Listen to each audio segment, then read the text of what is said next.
ओम शांति। आइए, कल हमने 15 तारीख की मुरली सुनी, जिसमें हमें भगवान ने बताया कि परमात्मा आए ही हुए हैं मनुष्य को देवता बनाने के लिए। कांटे जैसे मनुष्यों को फूल बनाने के लिए परमात्मा इस समय धरा पर आए ही हुए हैं। फिर बाबा ने उसमें सतयुगी दुनिया में जाने के लिए बाबा ने कहा पूरा नष्टो मोहा बनना है, किसी से भी अधिक मोह नहीं करना है और पुरानी दुनिया का अब परिवर्तन शीघ्र ही होने ही वाला है। इसलिए परमात्मा ने बताया कि अब देही अभिमानी बनो। आइए, आज हम सुनेंगे 16 तारीख की मुरली, 16 महीना 2 2024 प्रातः मुरली। ओम शांति। बाप दादा मधुबन। बाबा कह रहे हैं, मीठे बच्चे, अब अशरीरी होकर घर चलना है। अशरीरी मतलब अपने को आत्मा समझ करके अब हमको अपने घर जाना है। हमारा घर है परम धाम, मुक्ति धाम, निर्वाण धाम। इसलिए जब किसी से भी बात करते हो तो आत्मा भाई भाई समझ बात करो। देही अभिमानी रहने की मेहनत करो। अपने को आत्मा समझने की मेहनत करो। और सब क्या है? भाई भाई है, क्योंकि एक परमपिता परमात्मा की हम सब संतान हैं। तो परमात्मा कहते हैं किसी से भी बात करते हो तो उसे भी अपना आत्मा भाई समझकर बात करो। प्रश्न है, भविष्य राज्य तिलक प्राप्त करने का आधार क्या है?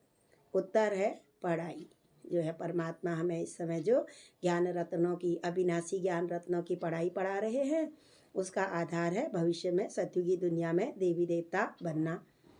हर एक को पढ़कर राज्य तिलक लेना है। बाबा कहते हैं हर एक बच्चे को अधिकार है कि पढ़ाई करके राज्य तिलक लेना है। बाप की है पढ़ाने की ड्यूटी। भगवान इस समय पढ़ा रहे हैं।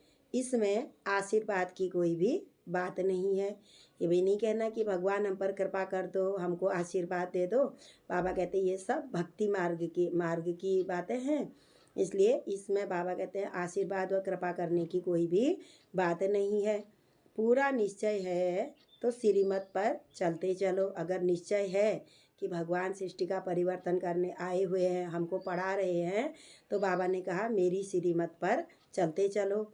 गफलत नहीं करनी है। बाबा ने कहा अलबेलापन नहीं होना है। अगर मतभेद में आकर पढ़ाई छोड़ी तो नापास हो जाएंगे। मतभेद में आकर किसी की और दूसरों के कारण किसी से टकराव होने के कारण आपस में पढ़ाई छोड़ी तो बाबा ने कहा फिर नापास हो जाएंगे। इसलिए बाबा कहते मीठे बच्चे अपने ऊपर रहम करो। बाबा कहते हैं, भगवान कहते हैं स्वयं अपने ऊपर स्वयं ही रहम करो। आशीर्वाद मांगनी नहीं है, सिर्फ पढ़ाई पर ध्यान देना है। आशीर्वाद मांगनी नहीं है, सिर्फ पढ़ाई पर ध्यान देना है। जो परमात्मा इस समय में अविनाशी ज्ञान रत्न दे रहे हैं, उसको बाबा ने कहा पढ़ना है और पढ़ करके धारण करना है। धारणा करने के लिए मुख्य सार पूरी मुरली से पॉइंट निकलते हैं। दो बाबा इसमें पॉइंट बताते हैं हमें, जो हमें दिन भर में आज धारण करने हैं। पहला पॉइंट है, प्रवृत्ति में रहते आपस में रेस करनी है। घर गृहस्थी में रहते हुए, प्रवृत्ति माने घर गृहस्थी में रहते हुए परमात्मा को याद करने की रेस करनी है। परंतु अगर किसी कारण से एक पहिया ढीला पड़ जाए तो उसके पीछे ठहर नहीं जाना है। एक पहिया माने जो दोनों ही चल रहे हैं युगल, अगर किसी कारणवश एक थोड़ा ढीला पड़ गए, कोई विकारों के वशीभूत हो गए, कोई परेशानियां आ गई, शारीरिक परेशानी के कारण यदि एक पहिया ठहर जाए, ढीला हो जाए, तो दूसरे ने भी उसके पीछे ठहरना नहीं है। स्वयं को राज तिलक देने के लायक बनाना है। सतयुगी दुनिया में जाने के लिए अपने को इस लायक बनाना है। दूसरा है, शिव जयंती बड़ी धूमधाम से मनानी है। शिव जयंती जो है, बाबा ने कहा इस समय शिव जयंती मनाते हैं, तो इस समय परमात्मा आए हुए हैं तो उनका जन्मदिन बड़ी धूमधाम से मनाना है। क्योंकि शिव बाबा जो ज्ञान रत्न देते हैं उससे ही तुम नई दुनिया में माला माल बनेंगे। परमात्मा इस समय हमें ज्ञान रत्नों की खान दे रहे हैं। बाबा ने कहा उसी से तुम सतयुगी दुनिया में इन ज्ञान रत्नों को धारण करके ही बाबा ने कहा वो नई दुनिया में तुम माला माल बनेंगे, तुम्हारे सब भंडारे भरपूर हो जाएंगे, तुम्हारे सब भंडारे भरपूर हो जाएंगे, किसी भी प्रकार की वहाँ कोई भी कमी नहीं होगी सतयुगी दुनिया में। आज का मधुर वरदान है बाबा का हम बच्चों के लिए। बाप से शक्ति लेकर हर परिस्थिति को हल करने वाले साक्षी दृष्टा भव। बाप से शक्ति लेकर हर परिस्थिति को हल करने वाले साक्षी दृष्टा भव। परमात्मा ने बताया, आप बच्चे जानते हो कि अति के बाद ही अंत होना है, अति के बाद ही अंत होना है। कलयुग की क्या होगी, अब अति होगी। एक है कलयुग, दूसरा है घोर कलयुग। तो इस समय परमात्मा ने बताया कि कलयुग अब घोर कलयुग हो चुका है, तो हर प्रकार की हलचल अति में होंगी। इस समय तो हलचल होंगी, परेशानियां तो चारों ही तरफ से आएंगी। परिवार में भी खिटपिट होगी, मन में भी अनेक उलझनें आएंगी, धन भी नीचे ऊपर होगा। लेकिन जो बाप के साथी हैं, सच्चे हैं, उनका जवाबदार बाबा है।